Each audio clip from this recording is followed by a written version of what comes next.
नशा कोई भी हो नुकसानदायक होता है। नशा तो सबके जीवन में है। किसी को नशा रूप का, नशा शराब का, ताकत का नशा, धन का नशा, सत्ता का नशा, पागलपन का नशा। जी हाँ, पागलपन का नशा। आपको आश्चर्य हो रहा होगा, पर पागलपन में भी नशा होता है।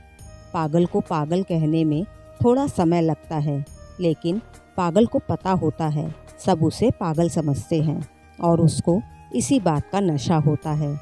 और एक समझदार व्यक्ति अपने आप को समझदार होने पर नशा करता है। लेकिन इतिहास कहता है ताकत का नशा सबसे खतरनाक माना जाता है। ताकत का नशा करने वाला तो अपनी खुली आँख से भी नहीं देख पाता कि वह कब गिरने वाला है। ताकत का नशा ऐसा भी नहीं कि शाम को किया और सुबह ख़त्म हो गया। वह तो ऐसा अवगुण नशा है जो हमारे मन को भ्रमित कर देता है, जिससे हम खुद को ऊंचा और दूसरों को कुछ समझते ही नहीं। ऐसा ही एक किस्सा कहानी के माध्यम से आपको बताते हैं। एक बार की बात है, एक घने जंगल में एक हाथी अपनी ताकत के नशे में चूर होने के कारण किसी को कुछ समझता नहीं था। उसी जंगल में एक पेड़ पर एक चिड़िया व चिड़े का छोटा सा सुखी परिवार था। चिड़िया अपने अंडों पर बैठी अपने बच्चों के निकलने के सुनहरे सपने देखती रहती। एक दिन वह हाथी गरजता चिंगारता पेड़ों को तोड़ते मरोड़ते उसी ओर आया। देखते देखते उसने चिड़िया के घोंसले वाला पेड़ भी तोड़ डाला। घोंसला नीचे आ गिरा, अंडे टूट गए और ऊपर से हाथी के पैरों के नीचे आ गए। चिड़िया और चिड़ा रोने और चिल्लाने के सिवा कुछ ना कर पाए। हाथी के जाने के बाद चिड़िया की अच्छी मित्र कंठफोड़वी वहाँ आई और चिड़िया ने सारी बात कंठफोड़वी को बताई। कंठफोड़वी ने कहा, इस तरह रोने से कुछ नहीं होगा, उस हाथी को सबक सिखाना होगा। चिड़िया निराश हो गई, बोली, हम छोटे मोटे जीव उस बलशाली हाथी से कैसे टक्कर लेंगे।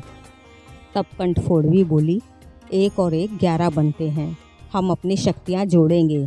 कंठफोड़वी चिड़िया को लेकर अपने मित्र भंवरे के पास गई और भंवरे को सारी बात बताई। भंवरा बोला, यह तो बहुत बुरा हुआ। भंवरा कंठफोड़वी और चिड़िया को लेकर अपने मित्र मेंढक के पास पहुंचा। भंवरे ने मेंढक को सारी समस्या बताई।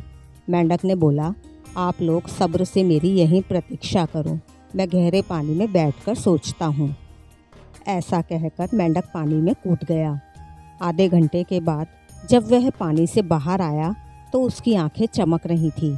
वह बोला, दोस्तों, उस हत्यारे को नष्ट करने की मेरे दिमाग में एक बड़ी अच्छी योजना आई है। उसमें सभी को मिलकर उसे सबक सिखाना है। कुछ ही दूर पर वह हाथी तोड़फोड़ मचाकर व पेट भर कर मस्ती में झूम रहा था। पहला काम भंवरे का था। वह हाथी के कानों के पास जाकर मधुर राग गुनगुनाने लगा।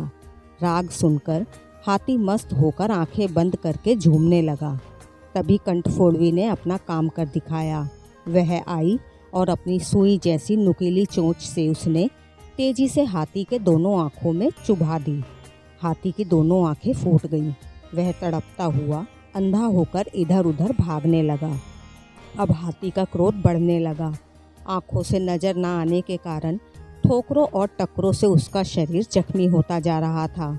चिल्लाते चिल्लाते हाथी का गला सूख गया। उसे तेज प्यास लगने लगी। उसे अब पानी की तलाश थी।